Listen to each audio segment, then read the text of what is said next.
जय हिंद। आप सभी को स्वागत है हमारे YouTube channel Anjay science classes पर। आज हम क्लास 10th का बायोलॉजी पढ़ेंगे, जिसका पहला चैप्टर का नाम है जैव प्रक्रम और पोषण। यह हमारा 5वां वीडियो है। इसमें हम लोग क्या करेंगे कि मनुष्य के आहार नाल के बारे में पढ़ेंगे। मनुष्य का आहार नाल है, उसी के बारे में पढ़ेंगे। इससे पहले हम 4 वीडियो बना चुके हैं। यदि आप लोग को वह वीडियो देखना होगा तो वीडियो की डिस्क्रिप्शन में जाकर के वहाँ से देख सकते हैं, क्योंकि वहाँ पे वीडियो का लिंक दे दिया जाएगा। मनुष्य के आहार नाल में हम लोग 4 टॉपिक पढ़ चुके थे। 4 टॉपिक पढ़ चुके थे। इस वीडियो में हम लोग क्या करेंगे, 5वां टॉपिक था छोटी आंत। तो छोटी आंत के बारे में जानते हैं। यह आहार नाल का सबसे लंबा भाग है, यानी छोटी आंत जो है वो आहार नाल का सबसे लंबा भाग है। मनुष्य में इसकी लंबाई जो है वो 6 मीटर होती है, लगभग 6 मीटर होती है। मनुष्य की शरीर में जो छोटी आंत का लंबाई है ना, वो लगभग कितना मीटर होता है? 6 मीटर होता है। इसी में भोजन का पूर्ण पाचन होता है, यानी छोटी आंत में ही क्या होता है? भोजन का पूर्ण पाचन होता है। अब देख अगला है, देख इसी में देखना है। छोटी आंत का 3 भाग होता है। छोटी आंत का 3 भाग होता है। पहला है ग्रहणी, दूसरा है जेजुनम और तीसरा है इलियम। छोटी आंत का कितने भाग है? 3 भाग है, ग्रहणी, जेजुनम, इलियम। तो क्वेश्चन पूछा जाता है, ग्रहणी किसका भाग है? छोटी आंत का। ग्रहणी किसका भाग है? छोटी आंत का। समझ में आया? अब ये ग्रहणी जो है, ये ग्रहणी पहला भाग होता है। इसी ग्रहणी में क्या होता है?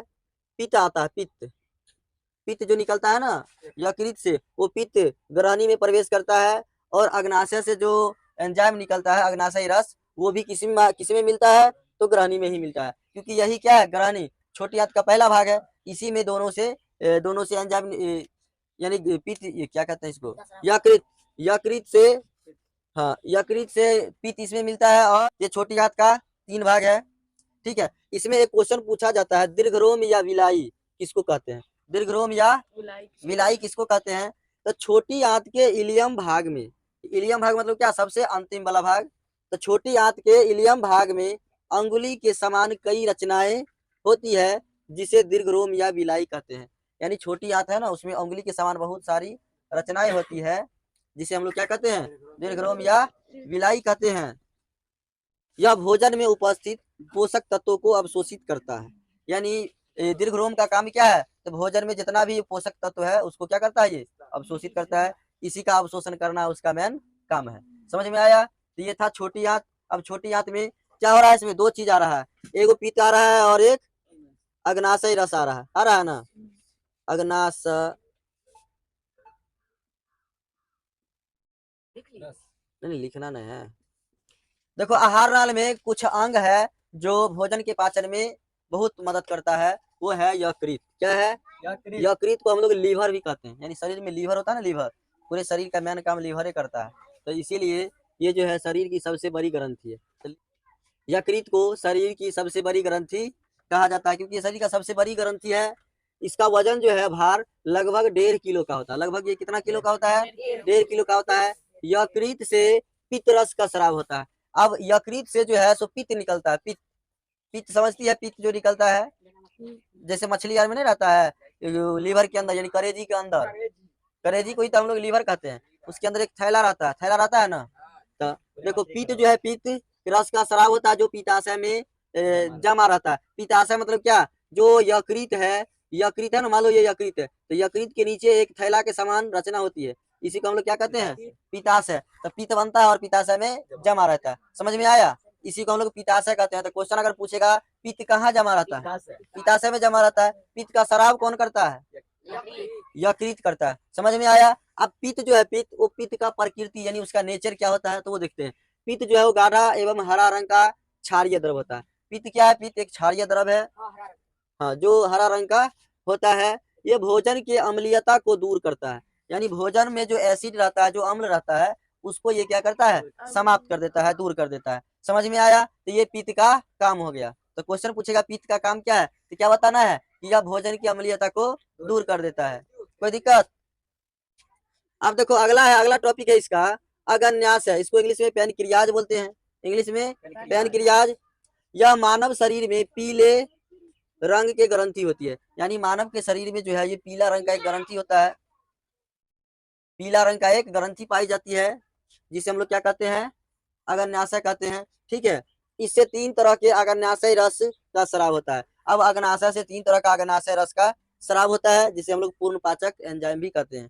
पूर्ण पाचक एंजाइम, तो क्वेश्चन पूछेगा पूर्ण पाचक एंजाइम का स्राव कहाँ से होता है, तो अग्नाशय से होता है। समझ में आया। अब पूर्ण पाचक एंजाइम में क्या है वो देख लेते हैं। तो ये एंजाइम का नाम जो है याद रखने का एक ट्रिक है, लात।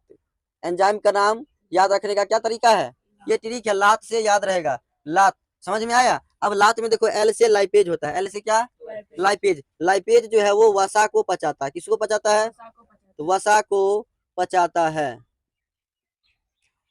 दूसरा नंबर में ए से एमाइलेज, एमाइलेज क्या करता है, स्टार्च को पचाता है, एमाइलेज स्टार्च को पचाता है, एमाइलेज स्टार्च को पचाता है। और लास्ट में टी से होता है ट्रिप्सिन, तो ट्रिप्सिन क्या करता है कि ये प्रोटीन को पचाता है, किसको पचाता है, प्रोटीन को पचाता है। तो इसमें क्वेश्चन पूछा जाता है ट्रिप्सिन एंजाइम का स्राव कहाँ से होता है, अग्नाशय से होता है। कहाँ से होता है, अग्नाशय से। समझ में आया। ये था लीवर और पैनक्रियाज, ये दोनों हो गया क्लियर। नंबर बड़ी आंत है। बड़ी आंत क्या होता है, तो छोटी आंत का पिछला भाग बड़ी आंत कहलाता है, यानी छोटी आंत का जो पीछे वाला हिस्सा होता है वो क्या कहलाता है, बड़ी आंत कहलाता है। और छोटी आंत और बड़ी आंत के जोड़ को सीकम कहते हैं। अब छोटी आंत और बड़ी आंत जिस जगह पे मिलता है उस जगह को क्या कहा जाता है, सीकम कहा जाता है। जैसे देखो यहाँ पे चित्र से, ये क्या है, ये छोटी आंत है, क्या है, ये छोटी आंत है। इसके बाद ये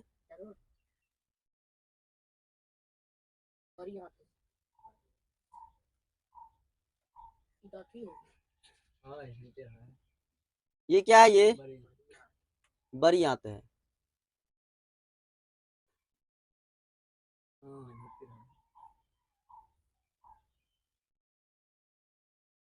ये बड़ी आंत है। तो छोटी आंत और बड़ी आंत ये दोनों यहाँ पे जुड़ रहा है, तो इसी को हम लोग क्या कहते हैं, सीकम कहते हैं। तो यानी छोटी आंत और बड़ी आंत के जोड़ को सीकम कहा जाता है। और ये सीकम के नीचे यहाँ पे एक धागे नुमा संरचना होती है, इस धागे नुमा संरचना को हम लोग अपेंडिक्स कहते हैं। क्या कहते हैं, अपेंडिक्स कहते हैं। ये अवशेषी अंग होता है, क्या होता है, अवशेषी अंग होता है, इसका कोई काम नहीं। यहाँ पे लिखा हुआ है सीकम के नीचे धागे नुमा संरचना होती है, जिसे कृमि रूपी परिशेषिका या अनुबंध या अपेंडिक्स कहते हैं। यह सबशेषी अंग है, अवशेषी अंग, यह क्या है, अवशेषी अंग है।